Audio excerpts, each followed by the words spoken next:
जय गुरुदेव।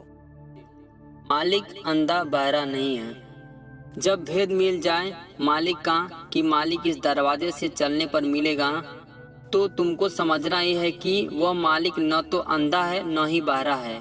वह सब कुछ देखता है, सब कुछ समझता है और सब कुछ सुनता है। जब तड़प और विरह होती है तो वह अपनी दया विशेष छोड़ता है, पर घाट पर बैठकर। जिसने उसको देखा नहीं है वो तो कहता है कि मालिक निराकार है। जो देखेगा वो कहेगा कि मालिक साकार है। मालिक के दर्शन के लिए रोए तड़पे उतनी जल्दी रास्ता आसान हो जाएगा। वह देख रहा है कि कौन मेरे लिए रो रहा है, तड़प रहा है। पर्दा तो आप पर पड़ा है, उस पर कोई पर्दा नहीं है। अंधकार में तुम बैठे हो, उसके यहाँ कोई अंधकार नहीं। जब विरह होगी तो पर्दा साफ हो जाएगा। पर्दों का ही अंधकार है। इसलिए साधक को चाहिए कि वो अपनी साधना में लग जाए और उससे दुनिया न मांगे, नहीं तो विरह खत्म हो जाएगी, लक्ष्य छूट जाएगा और साधक इसी दुनिया में फंस जाएगा। तड़प ज्यादा हो साधना तो वही है, तड़प हो। तड़प और विरह में साधक एक चित्त हो जाता है, उस प्रभु के प्रेम में पागल हो जाता है। ये विनती और प्रार्थना जो साधक प्रेमी करते हैं उनको चाहिए कि दोनों आंखों को बंद करके दरवाजे पर निशाना लगाकर प्रार्थना करें। साधक को मालिक से दया की भीख मांगनी चाहिए, पर दरवाजे पर बैठकर।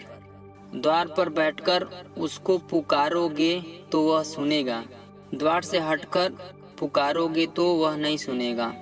उसके दया की परख तुमको ध्यान भजन के समय देखने और सुनने में होगी। दृष्टि का साथ दे दो मन बुद्धि और चित्त से। दया ऐसे ही नहीं आती है, उसका एक तरीका होता है। अहंकार तो चंडुल है ही, वह 2 मिनट में ही पता नहीं क्या से क्या कर दे।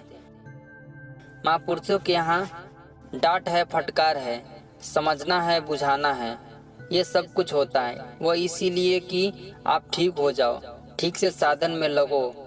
यह ठीक है कि सत्संग में बैठकर बहुत सी बुराइयों से बच जाते हो। सत्संग में सबके मतलब की चीज रहती है। आप अपने मतलब की चीज लेकर जाओ, उस पर मनन करो तो ध्यान भजन बनने लगेगा। तुम यूं ही बैठे रहते हो, अपनी चीज पकड़ते नहीं हो और अंत में उठकर ऐसे ही चल देते हो। कोई पूछे तो कहते हो कि हमें नहीं मालूम। तो सत्संग का क्या फायदा। समय का ध्यान रखना चाहिए। महात्माओं का सीधा साधा सरल रास्ता है, इसमें कोई आडंबर नहीं है, कोई झंझट नहीं है। फिर भी तुम ना करो तो क्या फायदा। जय गुरुदेव।